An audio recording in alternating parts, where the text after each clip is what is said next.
we all need to work on our hearts. We all need to heal our heart. It doesn't even matter if you're really happy in life and you're satisfied with things, or you've just been through something recently, or maybe you have a history of having pain, trauma, negative experiences. What I found is we have this emotional body, okay? We have a body that carries and stores emotion. And the heart actually collects like dust and trash around it on an energetic level, and it blocks our blessings, it blocks our manifestation. The electromagnetic energy from the heart is extremely powerful. It's more powerful than your brain. And when there's energetic blocks, emotions, trapped energies, traumas, pains from the past, traumatic experiences, when this is stored around the heart, it's like a shield. It's like it's blocking out the electromagnetic energy from the heart, and you're unable to see the manifestations that you're intending. When you're using all these techniques and strategies in terms of manifesting, you don't really see the results. We have 7 different main realms within our system, okay? The 7 chakras. You may have heard of them before, right? The root chakra, the sacral chakra, the solar plexus chakra, the heart chakra, the throat chakra, the third eye chakra, and the crown chakra. Now, there are more chakras throughout our bodies. We even have air chakras, we have palm chakras, but these are the 7 main chakras within our system. The heart is in the middle. We have 7 chakras. The middle is right here, and when you can focus your intention on this particular area and heal it, it actually heals the lower chakras and it heals the higher chakras automatically. The lower chakras, right, the root chakra, the sacral chakra, and the solar plexus chakra are dealing with this reality. So if you look at the root chakra, it deals with your survival, it deals with material success, it deals with you know, your home, you know, things like this, your shelter, etc. All right, so if your root chakra is blocked, you're going to have a real hard time with material success. Very important to clear the root chakra if you want to manifest more material success, especially money. The root chakra, again, is material, it's dealing with this world. We got the sacral chakra, which is just below the belly button or the navel, right? And this is your sex chakra. It deals with your family dynamic, it deals with sexual energy, creative energy. And this particular chakra also deals with money as well, okay? Sexual energy is very powerful for manifesting material success as well, all right? So these 2 chakras, again, if you heal these, you will increase your material success. But again, it's dealing with the 3rd dimension, it's dealing with this reality. Again, the chakra above that is the solar plexus, which is associated with willpower, with confidence, with certainty, taking action, willing things into your life. And so, again, that's dealing with this dimension, and these particular chakras are conducive with the 3rd dimension. We need them to experience the 3D reality, right? So the next chakra up from that is the heart chakra. Now, this is no longer dealing with the material world. However, if you've been focused on love in the material world, meaning romanticism and what you believe love to be, then, you know, your heart chakra is going to be out of alignment regardless, okay? Love, real love, is not taught to you, it just is, all right? And we need to take away the conditioning that we've learned about love and really come from the real source of love, from the heart chakra, and clearing out these ideas and belief systems on what we think love is and what we expect love to be from someone else, in our partners, in our relationships, with friends and family, etc., etc. So the heart chakra is really powerful, but you need to come from the perspective of realizing that it is like God or the universe or unconditional love, infinity, all right? It's beyond our logic what love the heart chakra holds and what it can provide. The electromagnetic energy around the heart is significantly more powerful than the electromagnetic energy from the brain. The heart is the true manifester. I don't care what anyone says in terms of the law of attraction, thoughts are things, yada, yada, yada. The heart is more powerful than your thinking. When you can heal the heart, manifestation becomes way better. All this stuff about positive thinking, thinking positive, I used to talk about, I don't agree with it anymore. The heart is the key, all right? If your heart is right, It doesn't matter how you think, right? If your heart is right and it's healed and whatever, you see much more progress in life. It doesn't matter about your negative thoughts, right? Now, positive thinking does work, and it is a technique, but it's not a system, right? There's a difference between techniques and systems, right? So healing the heart is key. Getting rid of the trash around the heart, the traumas, the experiences, all this stuff around the heart is very, very important. I'm going to talk more about that in just a sec and why you should clear that. Above that, we have the throat chakra. Now, the throat chakra, you would assume, is dealing with the third dimension as well, because we got the voice and we got the listening, okay? But if you dive a little bit deeper, the voice and the listening is dealing with communication, okay? And I believe communication to be the number one or the second most important thing in our entire reality, okay? I'm going to repeat that again. Communication in our entire reality, okay? Everything that you're experiencing in life in general, right? Communication is the second most important thing in life. The first most important thing in life is energy, okay? We're all made up of energy, but energy without communication is nothing, all right? I'm gonna repeat it again. Energy without communication is nothing, okay? So the throat chakra is dealing with bringing things together. This is why, you know, this cup is, you know, is making sound and like is solid and whatever. It's because of the communication between the molecules, the particles, etc., etc. And so we have to understand that communication is the key. This is dealing with the spiritual realm, okay? Now on a 3D level, yes, it's voice and it's listening. On a spiritual level, we're dealing with communication, the communication between energy. Okay, then we got the third eye chakra, the popular one, right? And this is dealing with the spiritual realm. This is dealing with psychic abilities, your intuition, and, you know, things like visualization, clairvoyant, clairsentient, claircognizant. Is dealing with the spiritual realm, okay? Many times you may have heard of DMT, and the release of DMT into the system. The third eye is also dealing with astral projection, lucid dreaming, and things like this, okay? So this is dealing with the spiritual realm. And then up from that, we've got the crown chakra. The crown chakra is dealing with the spiritual realm, dealing with the higher power, getting those downloads, getting the information from source, getting the cleansing that you need, and all of this stuff. It's our connection between ourselves and source. And so as you can see, the three upper chakras, the throat, the third eye, the crown chakra, dealing with the spiritual realm. And then we've got the three lower chakras, the solar plexus, the sacral, and the root. We can see that we have three lower chakras and three upper chakras, right? And then in the middle, okay, we have the heart chakra. And so now we can see the yin and the yang. Now we can see duality, okay? Because in the middle, we have the heart chakra, which deals with infinity, with unconditional love. There is no opposites. There is no left and right. There is no up and down. It's just spiritual, all right? It just is. Now here's the thing. Some people see what's going on with the lower chakras as something negative. Okay, so they see money as negative, material success as negative, or too much confidence as negative, too much sexual energy as negative, etc. Now, this is true in a shape or form, because we have things like pornography and people, you know, making crazy amounts of money, etc., etc. All right, now our projection or our perspective on the lower world is going to affect our heart. Right, it's going to collect trash around the heart. Let me give you an example. Let's say, for example, you've been ripped off for a lot of money, right? You've been ripped off for a lot of money. That's going to cause a lot of pain, right? And when it causes a lot of pain, guess where it's stored?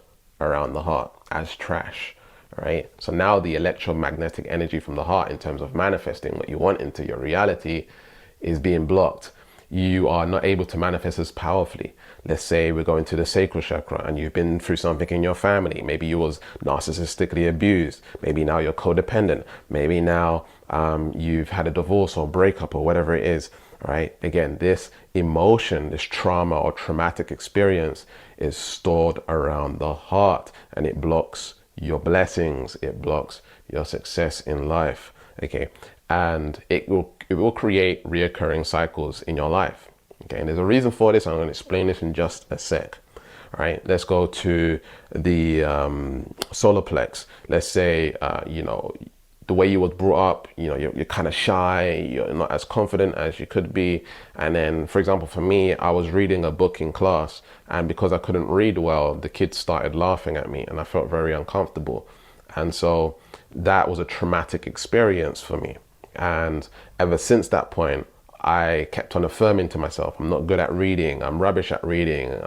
And then now I've been labeled as dyslexic and ADHD, actually ADD, right? Attention deficit disorder. And so when I changed my belief systems about reading and writing, guess what? It changed my entire reality in terms of reading and writing. Okay, I believe I'm a good reader now. And so that's what I begin to experience in my reality. And so we can have traumatic experience around our confidence, around our self-esteem, our self-worth, that you're not feeling enough. I'm not enough. I'm not good enough. I'm rubbish at this or rubbish at that. I'm not good enough to run a successful business. I'm not good enough to make a certain amount of money, etc., etc. So again, these belief systems, these identity traits, these values and structures that we have are, again, collected around the heart. And now that stops us from really seeing progress in our lives. Now, there's a reason why this happens. Okay, there's a reason why we experience all this stuff. We were simply not taught how to deal with emotions. That is it, right? Emotions are not to come to us and stay with us. Emotions are supposed to come to us to feel and to transmute or let go.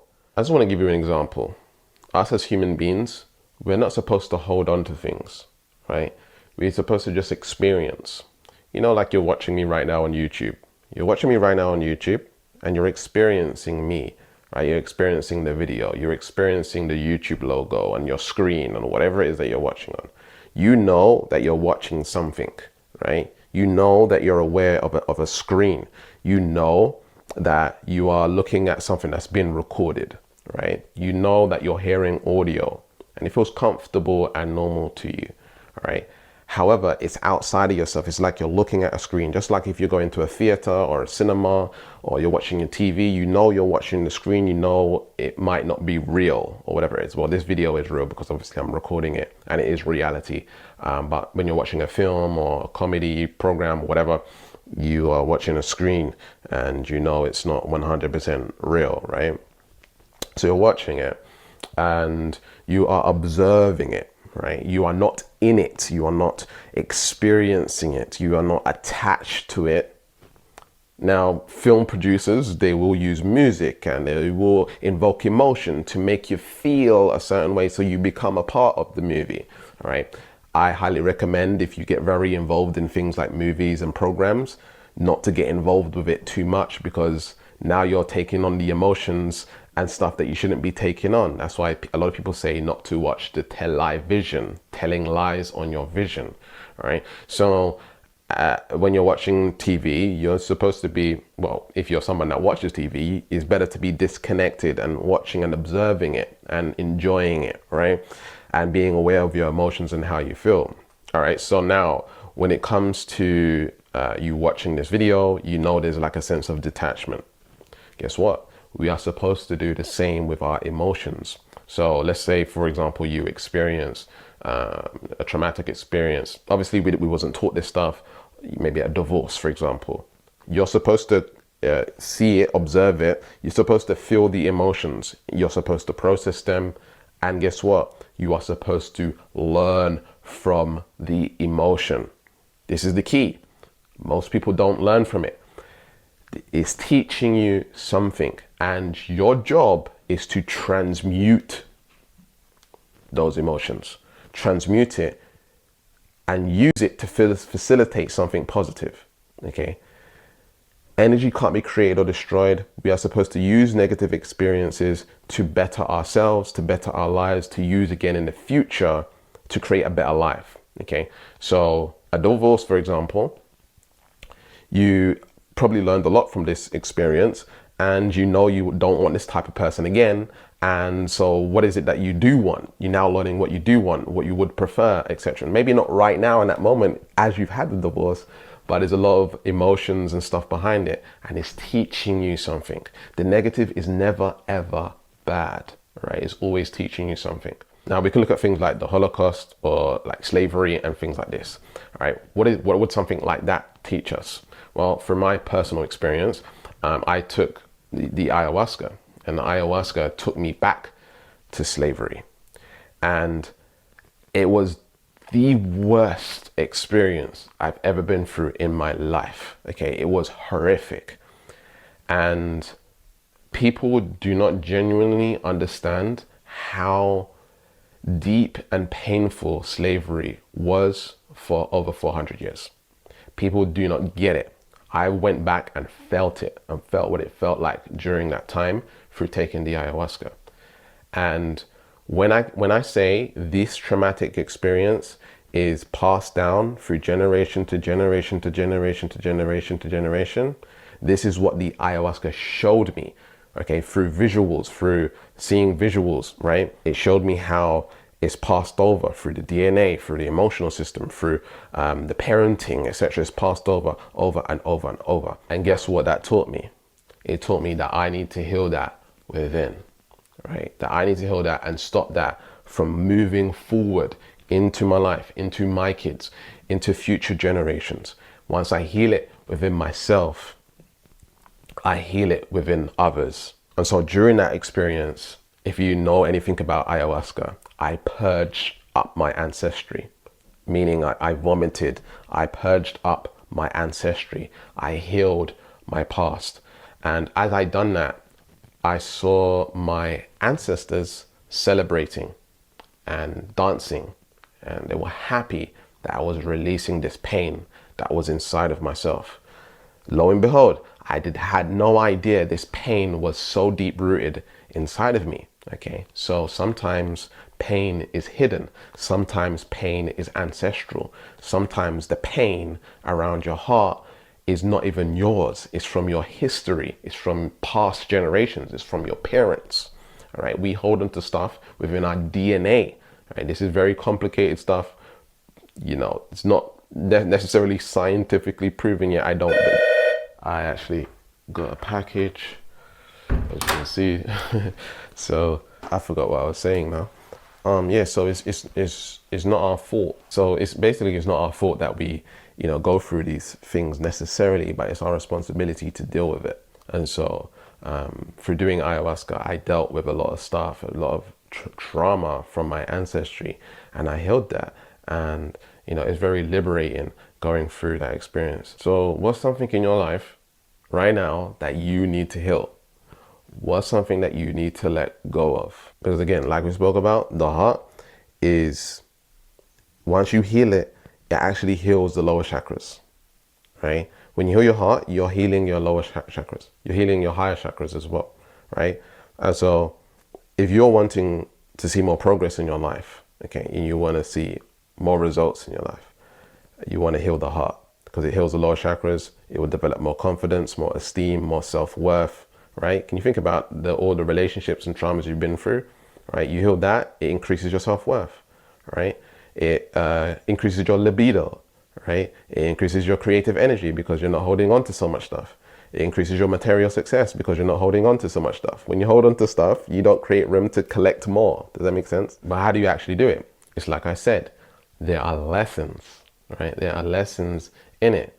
And you have to go and dive into, what can I take from those experiences, right? And you need to get to the point where the pain becomes more beneficial, right, than the consequences of the pain that you felt. Okay, I'm going to repeat it again. In order to heal the pain, the benefits of the pain have to outweigh the negatives of the pain. All right. So you need to find out, okay, I went through this experience and here's what it taught me. It taught me this, and this, right? It taught me all of these things, and it becomes I wouldn't say pleasurable, but you realize that, wow, like I know what to do now moving forward. I'm going to set my boundaries. I'm going to set my red flags. I'm going to work on myself and heal myself. I'm going to become a more confident person. It's teaching me that I need to become a more confident person. It's teaching me that I need to be more diligent about who I let into my heart, and I need to protect my heart more. I need to have deeper conversations before falling in love, for example. I need to weed out that business partner. I need to make sure I handle my money better, or whatever it is, right? There's many lessons through that experience, and it's always teaching you. And guess what happens? If you heal it, those experiences stop manifesting. If you don't heal it, you will manifest the same situation in another partner, the same situation in another business partner, relationship, with problems with money, da da da da da. You have reoccurring events in your life until you learn the lesson. We are in the school of life, and it's teaching us something every single day. And the external world is a reflection of what's going on within. And so when I say going on within, I'm talking about the trash around the heart, the stuff that you need to deal with. So it's important for us to heal our memory or heal our past in order to create an amazing future. When we can heal our ancestry, heal our heart, heal the pains that we got in our emotional body and stuff like that, it actually raises our vibration. When I say actually, you do not need to try and feel good, right? You are just good. You are just unconditional love. You've cleared the trash. You've cleared the path from around the heart. And so you're operating more on unconditional love. And guess what? You're resonating at a different frequency, not by trying or willing or positive thinking, by just being, all right? Your beingness is attracting more of what you want into your life. By healing the heart, now you are also creating better communication between the energy and manifesting, and being an alchemist in terms of manifesting your reality. And everything that I'm speaking about is alchemy, because I just shared with you that you take a pain and you transmute it into something positive. You use it, you use the pain to create something positive, right? And that's what the throat chakra is all about, alchemy. It's communication, transmutation, all right? When you heal the heart, you open up the third eye more. You are able to interpret your visuals and whatever it is more, whatever you're seeing in your mind's eye. Or when you're visualizing much better because you're amplifying, or you're feeling more unconditional love. When you can apply unconditional love to the visualization, to the things that you're manifesting, guess what happens? It manifests much quicker, much faster, much easier, right? And then obviously you have a stronger connection with God or the universe or whatever you want to call it, because your heart is open. There's no trash around the heart. So the key is to learn the lessons, to feel the emotion and go into the emotion and not being afraid of the emotion. We take crying and sadness and depression and all of these emotions as something negative. That's our ego judging it as negative. But it can be looked at two ways, as we just spoke about. There's lessons in it, and that can be the positive side. The pain that you don't want to feel can be the negative side, but there's always something to come out of it. And so when we can learn these lessons, we get to heal and let it go, right? We get to let it go, and now it's no longer a part of our system. It's no longer a part of our system. Our vibration goes up dramatically. When I'm doing my energy readings, a lot of people have a lot of trash around their heart, okay? I'm able to check people's energy, and when people heal this, okay, when people heal the trash around their heart, they literally manifest more clients, more sales, more money. They feel more happy, they have more inner peace. So much things happens in their life when they start healing their heart. It's crazy what happens in people's lives when they heal their heart. And so if you're someone that wants an energy reading and you want me to check your energy as well and see what's blocking you from manifesting your reality, then there's going to be a link in the description on to get a free energy reading, but also a manifestation diagnosis session where you'll be able to get a call and basically discuss where you are in your life right now, where you want to be, and figuring out the fastest and easiest way to get you there. So if you want that, again, the link will be in the description. But I can tell you, you can watch so many YouTube videos on the law of attraction. Most of it is talking about the mind, It's talking about the ego. And I'm sure you're over that, right? Positive thinking, you know, visualize what you want, da da da da. Why is this industry, why is this community so big, right? If it was working, if everyone was manifesting what they want, right? If it was actually working, would this community be so big? It wouldn't be so big, because everyone would just be getting amazing results. People are coming back and back and back again because they're trying to figure it out, right? They're trying to figure out what's working. Why isn't it working for me? Blah, blah, blah. The next technique, try this strategy, that strategy, until they can get it to work for them. Fair enough, people are manifesting somewhat, but they're not getting where they want to be. Not everyone's getting where they want to be. Okay, I can tell you why. All right. Some people are manifesting amazingly because their heart is clearer than yours. All right. They've had a certain ancestry, a certain upbringing. They don't have as much trash and stuff around the heart. So for them, manifesting is different compared to you, right? So it's not about positive thinking. They can tell you it's positive thinking and just, this is what I did to manifest my reality. But if you got a different heart energy to them, if your energy is blocked and their energy is not blocked, of course their positive thinking is going to work. Your positive thinking is not going to work. The heart is the feminine. The heart is what receives. The heart is what attracts. The heart is what pulls things in. The mind is what sends things out. The mind is the masculine. The heart is the feminine. If you're unable to receive your manifestations, you're never going to manifest them. Does that make sense? Okay, so you got to clear the heart. This is the key. All right. So again, if you want that reading, the link will be in the description, and we'll be finding out what's going on with your energy system, your heart, and where you resonate at vibrationally. You want to be manifesting to keep, to grow, to expand, right? Don't just manifest, I want to make, $100,000, and that's sort of like the end result. You want to manifest the beingness of abundance and success that's consistent and sustainable and ever growing, right? This sort of luck and win kind of energy. I'm winning, or manifesting, or wishful, or hopeful. It's the wrong energy. Okay, if we look at anyone in the spiritual community, the law of attraction community, Bob Proctor, Abraham Hicks, Neil Donald Walsh, right? These people have had consistency over a long period of time. And there's a reason for that. It's because their beingness is manifesting that reality. They don't need it to use any techniques, right? So I'll leave it there. And if you're someone that wants to learn the secrets to manifesting financial freedom into your life, click on this over here. And remember to keep learning, keep growing, keep expanding, and I'll speak to you soon. Peace.